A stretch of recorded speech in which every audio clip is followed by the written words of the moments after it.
Hi everyone, I hope you're doing well. It's Ran here. In this video I'm going to be talking about how, I have developed my NI vision in my life. Not only in terms of what's going on inside there, but also in terms of what I have attempted or I've been attempting to give birth to. In a recent video, which I titled How I Cultivate My NI, I talked a little bit about just my go-tos for the bathing and the floating and the rehearsing of NI insights. And I listed walking, listening to music, watching movies, engaging in art in general. I would say that for me, who does philosophy mostly at the moment anyway, engaging in works of literature or works of philosophy can be very good as well, but it's important for me to have mediums of engagement that allow enough breathing room for my own insight to mature and germinate into something concrete, and that is my own. So it cannot only be about reading, if you like. It has to be also about experiencing in a more general sense. Now, I have been trying for the last few years to start giving a bit of a sketch of where that NI insight is going. And as you know, I work on it through philosophy. And I think that in this video I'm going to attempt to give a picture of it and where it is at the present moment. Not using any particular technical term from philosophy because I would be concerned about alienating certain viewers, and in any case it will be a good test for me also to see whether I can avoid using technical terms, because in my finished products, because I would like to turn this into a book, I do not really want to use like technical terms necessarily. I would like to either make it super accessible to everyone or make it kind of a poetic, aphoristic work, as I've said before. So it will not be like a technical work of philosophy, even though my notes are. And in this video, I will try to see with you guys whether I can express that concatenation of insights verbally. So where am I at the moment? Well, I suppose the NI vision that I have is one that I believe is shared by quite a few NI users, NIFE users especially, which is a vision of the oneness of reality. So I believe that the fundamental nature of reality is one of oneness. In philosophy, we would say the metaphysical nature of reality is one of oneness. So that's everything is connected somehow. So here the question is, of course, what is connected, and how is it connected? So if reality boils down to a oneness, we kind of have to define what that oneness is. For people who are of the pantheistic conviction, the oneness is God. It's a pantheist, everything is God, which means that like through every pore of my being, God is present, or rather it is God. We are all an extension of God. Now, my system is not one that focuses on the oneness as God. I call the oneness being. And what I mean by being is simply, well, it's not simple. Of course, otherwise I wouldn't have been spending so much time on these notes. Well, being for me is what is presupposed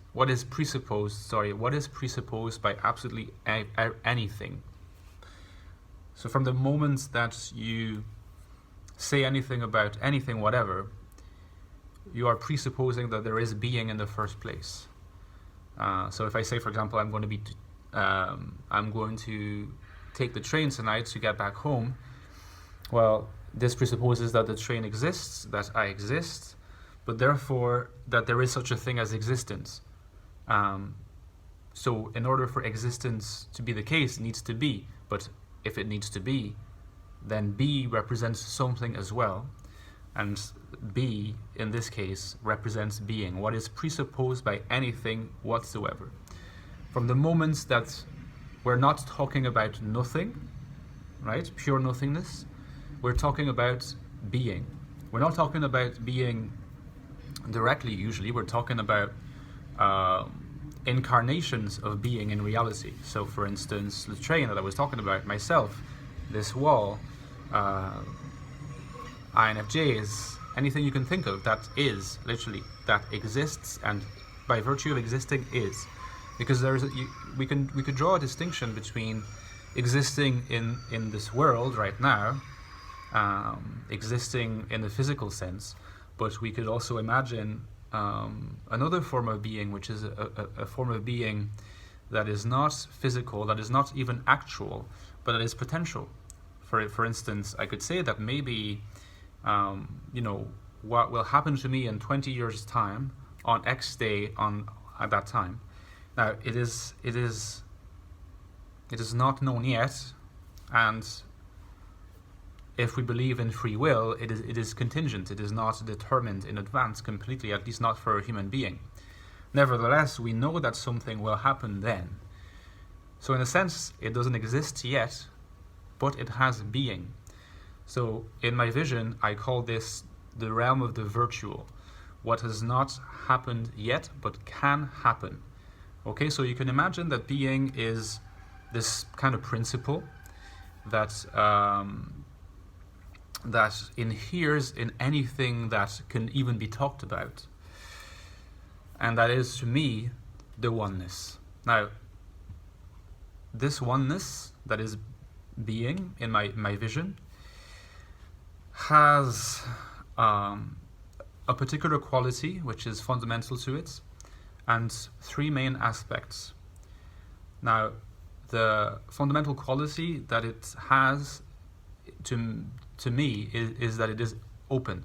So I always talk about open being, and you might have come across mentions of open monism in my work, in my videos. So what does it mean? It means that to me, whatever presupposes the possibility of there being beings must itself be open to the possibility of there being beings. And therefore, it needs to be open to its own evolution, in a sense. Otherwise, there cannot be change in the world. So, in a way, for those who are a bit familiar with philosophy, being must be open to becoming. That is, we cannot just have essences of things that are, they also have a history, they also have a life, okay? Which allows the possibility for history, time, history, the extension, spatial relations, the extension of the universe, all these different things are not necessarily accommodated within a vision of an open, a oneness of being, but within an open oneness of being, okay? Or a oneness of open being. So it's, you take being and you presuppose that it is qualitatively open. So that is the first thing. And then the second thing is that, well, the second thing, it's not necessarily the second thing, but it is what I talked about earlier, the three main aspects that being has. And when I talk about being having aspects, I do not mean that they are like properties, like things that being has, or even qualities like that of being open. Aspect is, if you imagine that you're looking at like a cube in the middle of a room, right?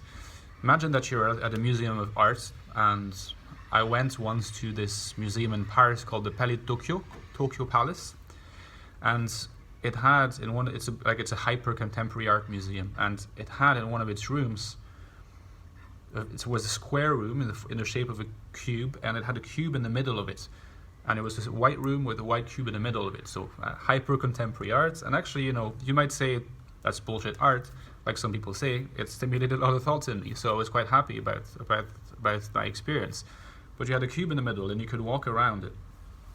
Well, any position that you have in the room is going to give you a certain perspective on the cube, which will be different than the perspective that another person has.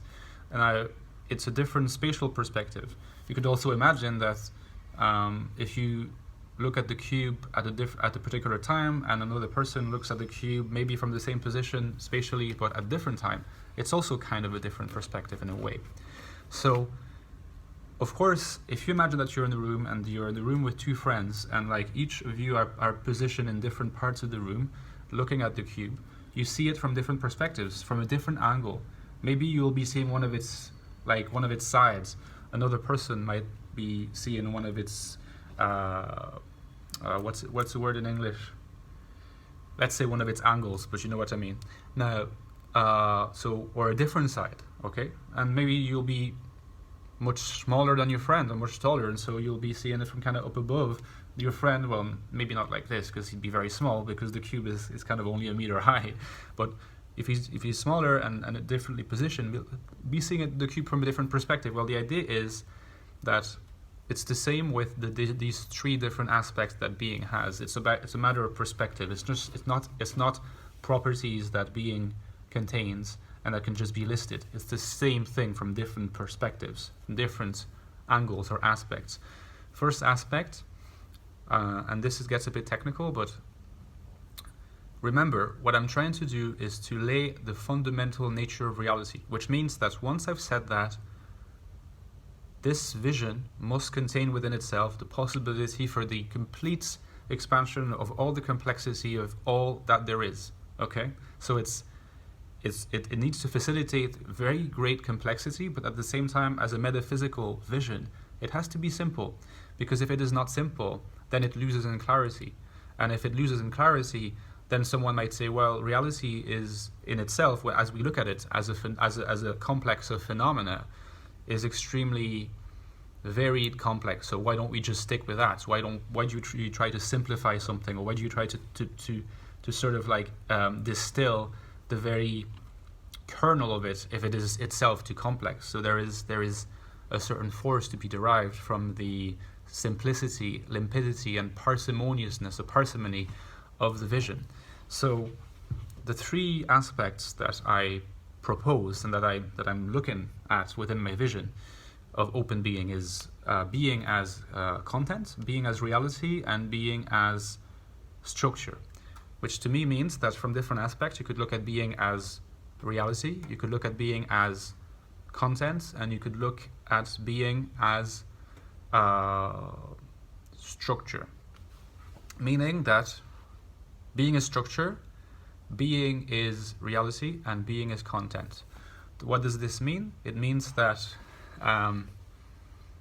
anything that has being is real, even though what is real does not need to be actual, physically present. So in this context, what will happen to me in 20 years on X day at X time is real. It has reality, and therefore it has being, or rather it has being and therefore it has reality. The only constraint on reality for being is that it be logically conceivable, or more precisely logically possible. So not something that cannot be logically contradictory. That belongs to nothingness, or irreality as I call it. But anything that is not contradictory has being. So you see, it's quite an ambitious view of the fundamental nature of reality. It means that everything that is conceivable, anything that is possible is real. Doesn't mean it's actual, means it's real. It can happen, okay? So that's one thing. Now, within this space of conceivability, space of logical possibility, you can imagine that as a space where you have an infinity of possible points that populate the space, right? And this space, which is bounded by logical possibility, by reality, has itself points that are the content of the space in a certain sense, right? Without the points, you could not really make sense of the space. That's, for me, being as content. Okay, so that's the second perspective on being. And the points are facts, which means not necessarily facts in the sense of things happening in the world, as we often understand facts, but as virtual possibilities of happening in the world, the virtual possibility of it taking place, as I often call them. So instead of being facts are not events, they are possibility, virtual possibility of there being events. For example, if I shout in 1 minute, it means that like there is a point in that imminent space. I often call this the space of the being as content imminent space. What is imminent? It's not present to us here, but it is imminent in reality. Okay, so there is a point that corresponds to my shouting. It is not actualized yet. It's already a fact in imminent space. It can be actualized into reality by the fact of my shouting.